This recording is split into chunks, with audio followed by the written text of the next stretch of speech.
잠들 때 들려주는 5분 구연 동화 32장 아빠 참새와 아기 참새.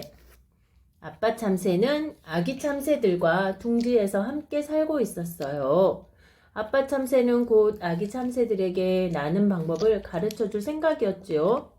그런데 그만 아기 참새들만 있던 둥지를 장난꾸러기 아이들이 떨어뜨리고 말았어요. 아기 참새들은 바람에 실려 이리저리로 흩어지고 말았답니다. 나의 아기들이 다 어디로 갔을까? 내 탓이야. 내가 미리 나는 법을 가르쳐 주었어야 했는데. 아빠 참새는 날마다 울기만 했어요. 그러다가 시간이 흘러 가을이 되었답니다. 많은 참새들이 밀밭으로 몰려들었어요. 아니, 나의 아기 참새들이잖아. 아빠 참새는 그곳에서 잃어버렸던 아기 참새들을 찾을 수 있었답니다.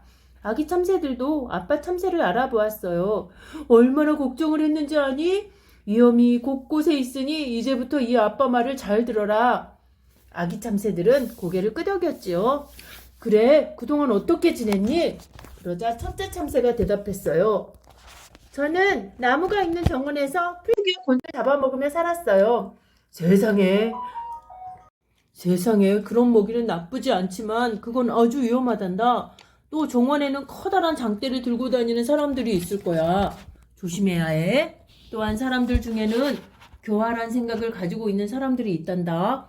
내가 사람들 틈에서 생활했다면 그들의 습성을 배웠겠지. 신중하게 판단하고 행동해야 해.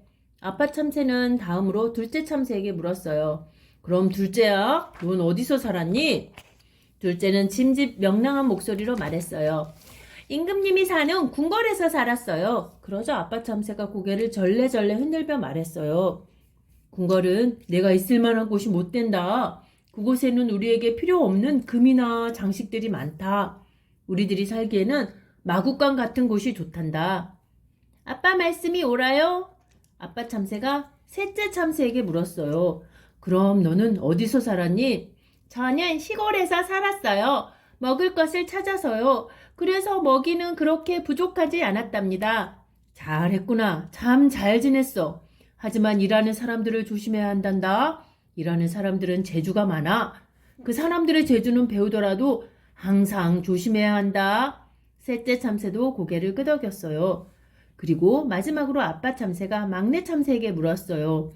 막내야, 너는 정말 가장 어리니 얼마나 고생이 많았니? 이제부터 나와 함께 살자. 그러나 막내 참새는 고개를 저었어요. 아빠, 저는 바람에 실려 교회에 떨어졌답니다. 전 그곳에서 많은 것들을 배웠어요. 모든 참새들의 아버지이신 하나님이 저를 먹여주고 지켜주셨어요. 아빠 참새는 크게 기뻐했어요. 막내야, 내가 가장 큰 영광을 받았구나. 내가 다른 이들에게 나쁜 일을 하지 않고 착하게 산다면 하나님은 너를 지켜주실 것이다. 넌 언제나 평화롭게 살 수 있어. 다른 참새들도 환히 웃으며 아빠 참새 말에 고개를 끄덕였답니다. 그리고 각자의 마음속에 작은 꿈을 심었지요. 나중에 커서 어떤 참새가 될까 하고요. 아빠 참새처럼 되고 싶다는 꿈과 함께 말이에요. 끝! 33장 하얀 신부와 까만 신부. 한 어머니가 딸들을 데리고 들판으로 나갔답니다. 그 중에 한 사람은 친딸 마야였고 한 사람은 의붓딸 진이었어요. 엄마는 마법을 부릴 수 있었답니다. 마을로 가려고 합니다. 어떻게 가야 하죠? 그러자 어머니가 말했어요. 스스로 찾아가세요. 마야도 말했어요. 찾지 못할 것 같으면 누구한테 안내를 받으세요. 그걸 보고 있던 진이가 다정스럽게 말했어요. 저를 따라오세요. 그래서 어떻게 되었는지 아세요? 33장 하얀 신부와 까만 신부. 한 어머니가 딸들을 데리고 들판으로 나갔답니다. 그 중에 한 사람은 친딸 마야였고 한 사람은 의붓딸 진이었어요. 엄마는 마법을 부릴 수 있었답니다. 마을로 가려고 합니다. 어떻게 가야 하죠? 그러자 어머니가 말했어요. 스스로 찾아가세요. 마야도 말했어요.